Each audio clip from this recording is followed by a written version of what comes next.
tidak pernah sekalipun menyebut-nyebut bunyi gugatan.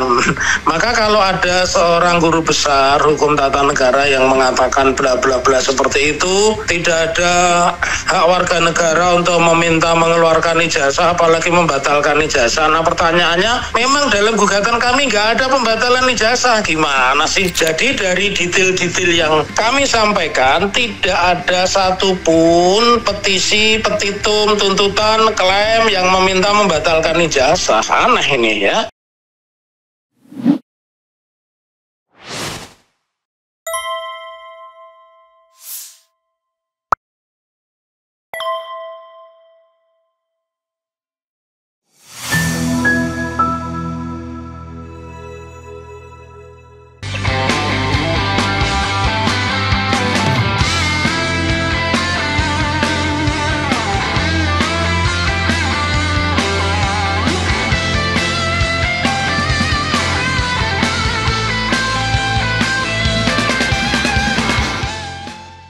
Assalamualaikum warahmatullahi wabarakatuh.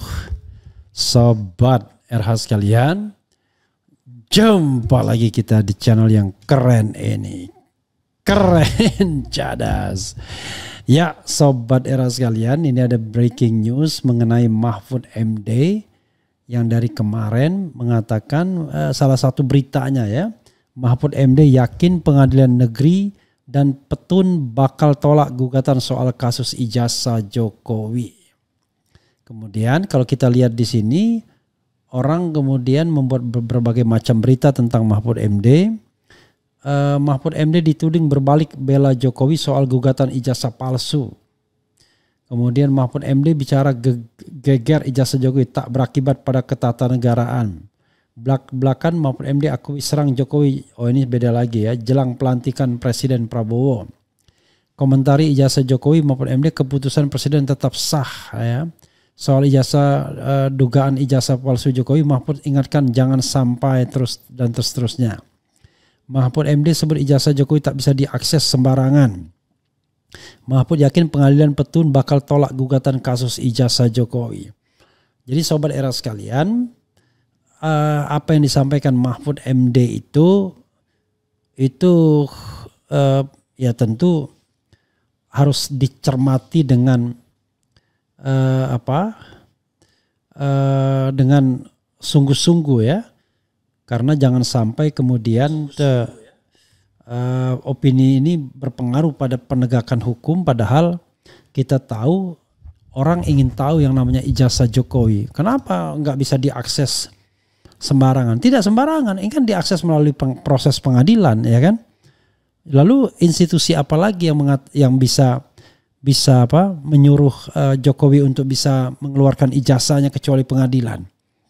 Kalau pengadilan tidak kunjung melakukan pembuktian ijazah Jokowi, bagaimana kita pengen tahu? Jadi selamanya kita tidak boleh tahu mengenai keaslian ijazah Jokowi. Nanti bilang ya kan bisa melalui DPR. DPR tidak bisa lagi karena tidak ada lagi fungsi Jokowi sebagai kepala negara. Maka kemudian itu yang dinamakan mikul duor mendem jero. Saya kira kita harus luruskan ya.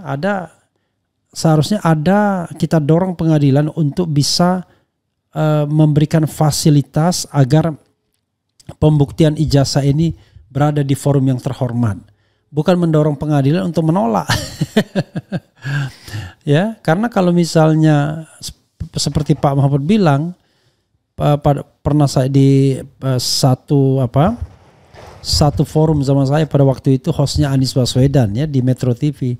Dia bilang begini, saya ini hakim, saya tahu kalau mau menolak ada alasannya, kalau mau mengabulkan ada alasannya. Nah artinya kenapa Pak Mahfud tidak membuat alasan untuk dikabulkannya gugatan? Kan dikabulkannya tidak menyebabkan kemudian Pak Jokowi langsung bisa dipenjara. Ini kan dalam ranah gugatan perdata perbuatan melawan hukum, ya kan? Pidananya lain lagi. Jadi menurut saya ini adalah forum yang terhormat sebagaimana dikatakan Pak Jimli As-Sidiki juga. Sayang sekali tadi kita telepon Pak Taufik Dr. Taufik M. Taufik, tetapi belum nyambung sampai sekarang. Padahal tadi kita sudah janjian ya, mudah-mudahan nanti dia bisa nyambung. Tapi sebelumnya saya mau membacakan apa yang disampaikan Mahfud MD ya di tempatnya ya, yang katanya terus terang.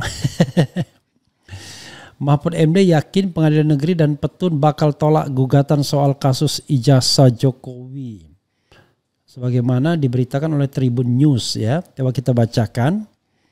Tribunnews.com, mantan Menteri Koordinator Bidang Politik, Hukum dan Keamanan Menko Polhukam Mahfud MD meyakini Pengadilan Negeri PN dan Pengadilan Tata Usaha Negara bakal menolak gugatan terkait tudingan bahwa ijazah Presiden ke-7 RI Joko Widodo palsu. Oke. Mulanya Mahfud menjelaskan soal gugatan perdata terkait ijazah Jokowi ke PN. Namun dia meyakini gugatan tersebut akan langsung ditolak karena bukan wewenangnya. Yang gugat ijazahnya Jokowi ini pertama masuk ke gugatan peradilan perdata lah. Saudara, keabsahan ijazah kok digugat perdata. Pengadilan bilang itu bukan wewenang saya. Jadi benar pengadilan itu bilang NO need on van klik verklaar tidak dapat diterima karena bukan wewenang, katanya dikutip dari video diunggah. Oke. Halo, Assalamualaikum Pak Taufik. Waalaikumsalam warahmatullahi wabarakatuh. Saya selesaikan dulu membaca beritanya, nanti Dr. Taufik silakan dikomentari ya. Tapi saya udah pertengahan ini, mudah-mudahan Dr. Taufik sudah baca juga beritanya ya. Mahfud juga menjelaskan bahwa suatu pihak bisa menggugat pihak lain secara perdata ketika memang ada perjanjian kontrak antara keduanya. Tetapi salah satunya tidak memenuhi syarat. Lalu ketika disangkutkan dengan gugatan ijazah Jokowi secara perdata, maka Mahfud menegaskan hal tersebut tidak masuk akal. Pasalnya Jokowi tidak pernah membuat perjanjian kontrak dengan pihak penggugat terkait ijazahnya. Sehingga dengan aturan di atas, Mahfud mengungkapkan ketika pengadilan justru menerima dan memutus gugatan tersebut, maka hal tersebut melanggar aturan peradilan. Kapan Pak Jokowi melakukan kontrak dengan yang menggugat itu? Mewakili siapa dia? Saya tidak membela Pak Jokowi dan juga pengadilan. Benar dia, Pengadilan Negeri. Justru kalau dia memutus, salah, jelas Mahfud. Lalu Mahfud mengilustrasikan, jika penggugat melayangkan gugatan ijazah Jokowi ke Petun, maka hasilnya akan sama, yaitu ditolak. Dia meyakini Petun bakal menolak gugatan tersebut karena tidak ada kerugian yang dialami penggugat secara ketatausahaan negara. Sehingga dia mengungkapkan gugatan yang paling benar untuk dilayangkan penggugat adalah langsung ke Universitas Gadjah Mada selaku pihak yang menerbitkan ijazah Jokowi. Oke. Ada lanjutannya sebenarnya. Oke, seharusnya Anda meminta kalau mencabut ijazah itu minta ke UGM karena UGM yang menerbitkan, masa Petun. Dan lagi pula apa rugimu secara ketatausahaan negara, jelasnya. Ini kok mencabut ijazah jadinya ya. Di sisi lain Mahfud juga mengungkapkan bahwa individu maupun kelompok tidak bisa memaksa UGM untuk memperlihatkan dokumen seperti ijazah milik Jokowi. Lah, gimana caranya jadi ya?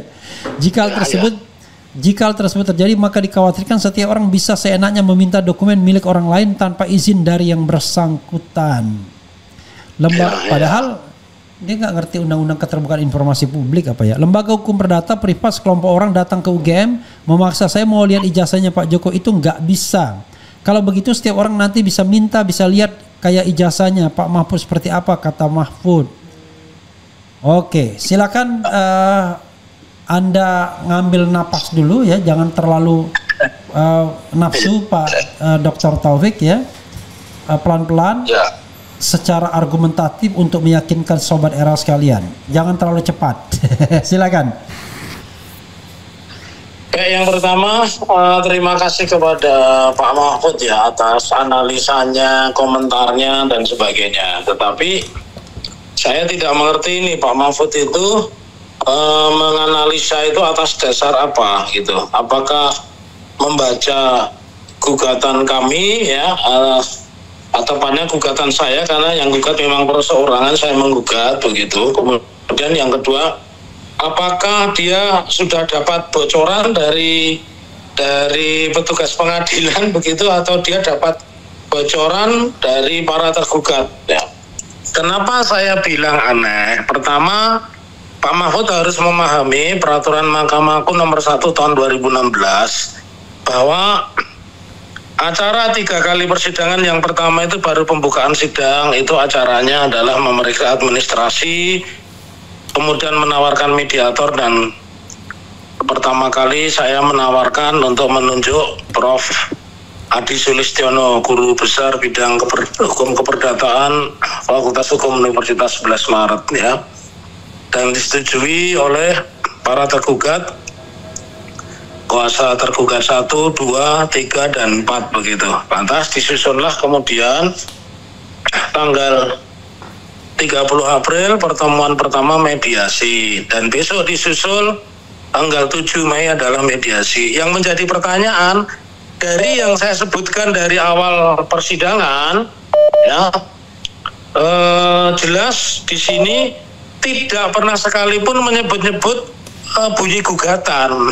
Maka kalau ada seorang guru besar hukum tata negara yang mengatakan bla bla bla seperti itu, tidak ada hak warga negara untuk meminta mengeluarkan ijazah, apalagi membatalkan ijazah. Nah pertanyaannya, memang dalam gugatan kami nggak ada pembatalan ijazah, gimana sih? Gugatan kami kan perbuatan melawan hukum, bahkan di dalam petitum, petisi atau tuntutan atau klaim kami itu nggak menyebut-nyebut UGM mengeluarkan ijazah, tetapi gugatan kami agar UGM membuka buku induk atau di dalam bahasa Belandanya adalah stembook ya. Stembook itu berisi data mahasiswa. Itu yang kami tuntut karena harus dicocokkan dengan informasi dari rekan-rekan TPU, harus dicocokkan dengan analisa dari beberapa akademisi yang sudah menganalisa. Jadi nggak ada sama sekali membatalkan ijazah. Lalu dari mana itu? Ini kan seperti peribahasa ya, jaka sembung bawa golok, nggak nyambung Jok, nggak nyambung sama sekali, nggak ada itu tuntutan. Lalu yang ketiga yang ingin kami sampaikan kepada Pak Mahfud, bahwa kami menuntut SMA 6 dan juga Pak Jokowi itu untuk memperlihatkan, juga KPU itu untuk memperlihatkan berkas pendaftaran ya. Kalau KPU berkas pendaftaran Pak Jokowi ya, sesuai dengan Undang-Undang Arsip Negara ya. Kemudian kalau SMA 6 ya menunjukkan stembook bahwa kapan itu dan ijazahnya, tentu yang kami tuntut begitu. Jadi dari detail-detail yang kami sampaikan tidak ada satupun petisi, petitum, tuntutan, klaim yang meminta membatalkan ijazah. Aneh ini ya. Kalau soal legal standing, semua orang warga negara itu berhak mendapatkan informasi. Karena persyaratan wali kota, persyaratan calon gubernur dan persyaratan calon wakil presiden itu sudah bukan rahasia negara karena pernah diumumkan begitu ya. Kemudian kalau kita berbicara tentang undang-undang kearsipan, justru siapa yang menghilangkan data, karena di situ jelas perjanjian pendidikan politik, pendidikan dan kegiatan politik itu harus tidak boleh hilang. Jadi kalau sampai hari ini tiba-tiba Komisi Pemilihan Umum di webnya itu menghilangkan data Pak Jokowi dan sebagainya, ini jelas sebuah kesalahan dan kami sudah membidik ya. Jadi ada video kami yang belum kami edarkan karena kami juga punya tipu media ini. Selain diisi oleh para advokat, di sini kami juga punya orang-orang yang aktif. Tipu UGM bukan tipu media. Tipu UGM enggak, bukan, kita punya tim tipu media namanya. Jadi grup ya ada tipu media, ini artinya kita yang menyiapkan media-media Bang Refli. Jadi rilis tiap mau sidang, bikin flyer, itu adalah pekerjaan tipu media begitu ya. Terus jadi jelas apa yang kami sampaikan, apa yang kami utarakan ini tidak berhubungan sama sekali dengan pembatalan ijazah. Karena kami juga meyakini ya memang kalau punya ijazah dibatalkan.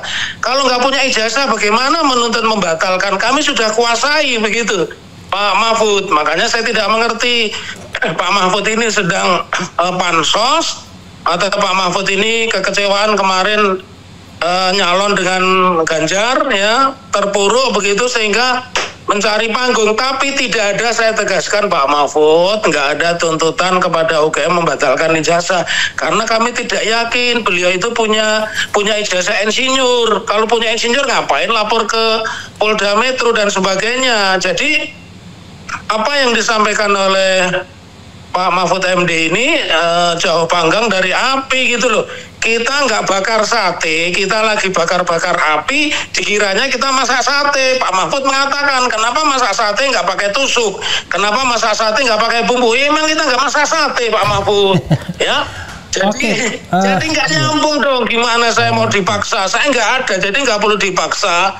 Orang seperti Pak Mahfud pun kami juga tahu yang paling penting hari ini belum pernah ada gugatan kami itu dibacakan. Jadi kalau ada orang yang meminta menyebut-nyebut gugatan ini pasti ditolak karena tidak ada hak untuk memperlihatkan ijazah, ya memang tidak ada.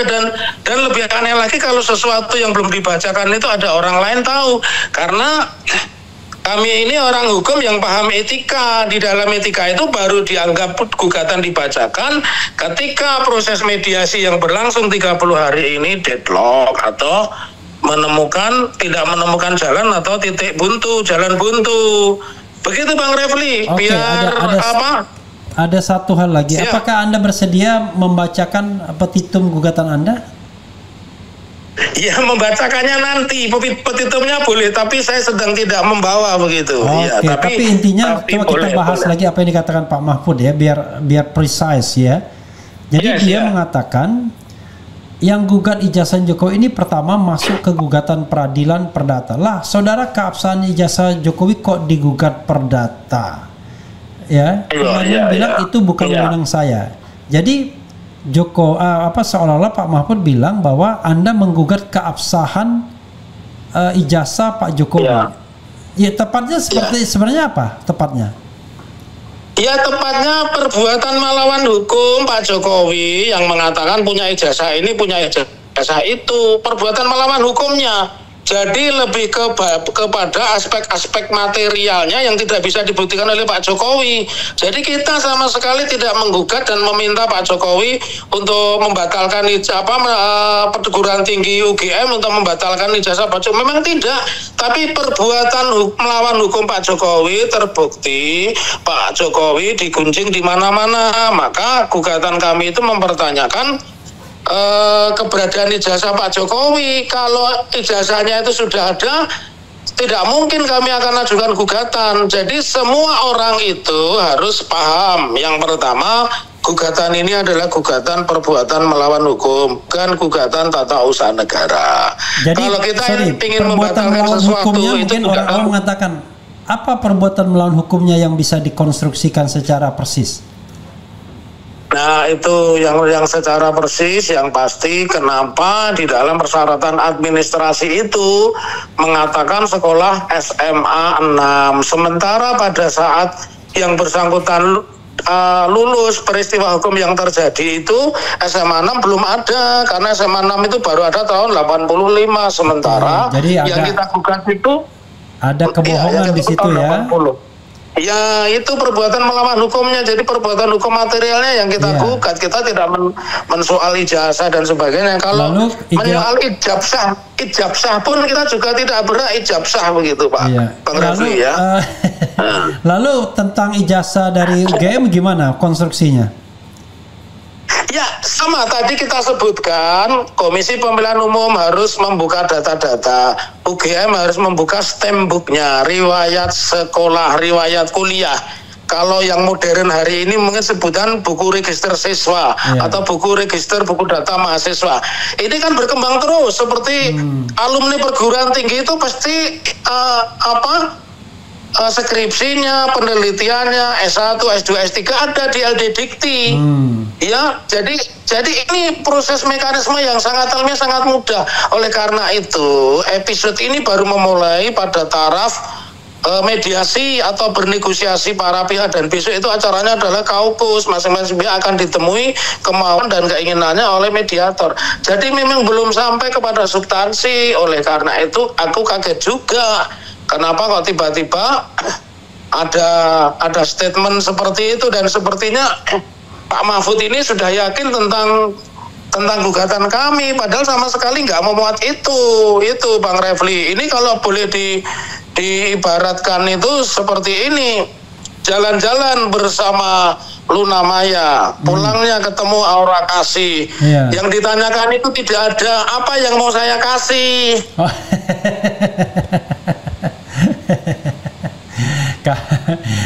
Kalau begitu harus di pantunnya itu harus ini ya kan, jalan-jalan ke kota Ngada. Ada kemarin saya di daerah Ngada, jalan-jalan ke kota Ngada ya kan, jangan lupa makan selasi ya kan Pak Mahfud. Apa yang tadi tidak ada tadi? Apa namanya? Aku kan bilangnya tadi jalan-jalan bersama namanya, pulangnya ketemu Aura Kasih. Yang ditanya Pak Mahfud tadi memang tidak ada, kenapa saya harus kasih?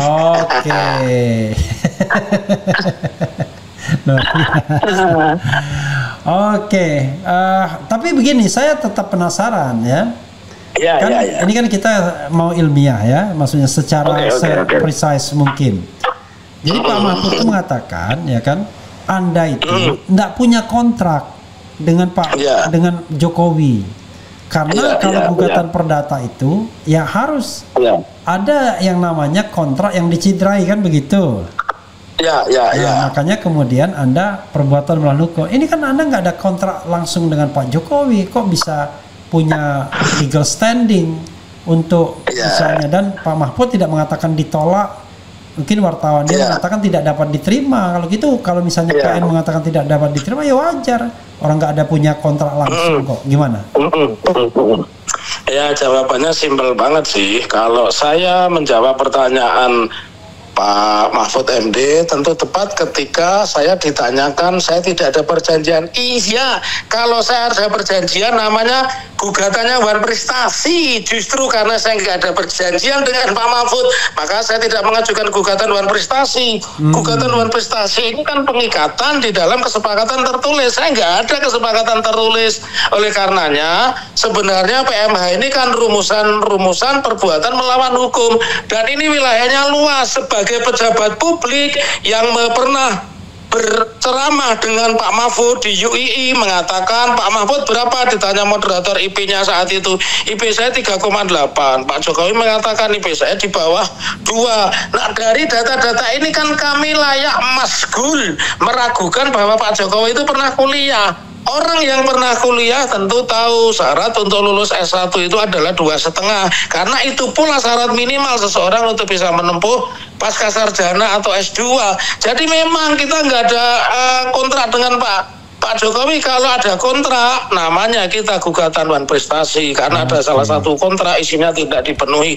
Kalau PMH ini benar sebagai warga negara, beliau menggunakan APBD, APBN yang ugal-ugalan dan kemudian merugikan masyarakat, makanya saya gugat. Termasuk digugatnya itu kredibilitasnya.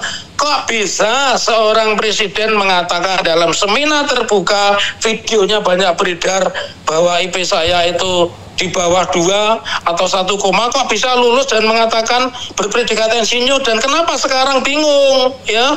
Sekarang bingung. Saya sudah ditelepon oleh beberapa mantan jenderal polisi, tapi tidak usah saya sebut. Beliau orang-orang terhormat yang mengatakan, Mas, ini gugatanmu itu naga-naganya akan selesai di Polda Metro, makanya kamu nempuh cara yang lain. Nah, cara yang lain belum saya ungkap di sini itu, Bang Refli. Jadi jawaban saya kepada Mahfud itu, kalau bahasa Jawanya cetha welo-welo. Kalau bahasa, aku nggak ngerti Bang Refli ini Palembang apa mana sih, apa Lampung sih? Welo-welo ngerti nggak saya? Apa itu bahasa Lampungnya, bahasa Palembangnya apa? Ya nggak seperti itu loh. Jadi jelas saya tidak menggugat Wan Prestasi karena memang kita tidak ada kontrak sosial. Tapi perbuatan melawan hukum, dan itu sudah diuji sampai hari ini. Kalau memang memiliki bukti ijazah, kenapa muter-muter ke sana, kenapa muter-muter ke sini? Tunggu saja episode selanjutnya.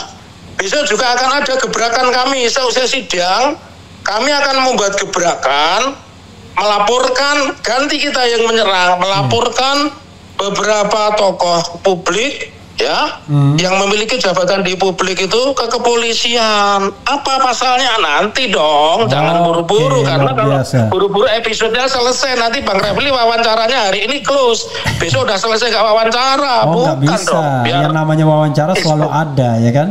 Jadi menarik ya. Jadi kalau kita bicara tentang gugatan perbuatan melawan hukum itu sama seperti gugatan class action kan. Jadi tidak harus ada kontrak kan kalau class action itu misalnya banyak sekali orang tidak bisa memilih kan, misalnya dalam pemilu lalu melakukan gugatan perbuatan melawan hukum. Kan itu tidak didasarkan kontrak tertentu, tetapi didasarkan pada kepentingan publik kan. Dan ini public affair, not only private, ya kan. Oke, Pak Taufik, silakan closing statement kepada sahabat baik Anda, Profesor Mahfud MD. Ya, Pak Mahfud, saya menyampaikan ucapan terima kasih. Kalau orang seperti Pak Mahfud, notabene yang punya reputasi baik di dunia akademik maupun dunia politik, pernah menjabat ketua MK, ya, pernah menjabat menteri 2 kali, ya, dan jabatan-jabatan lain termasuk anggota senator, anggota DPR dari PKB, ya.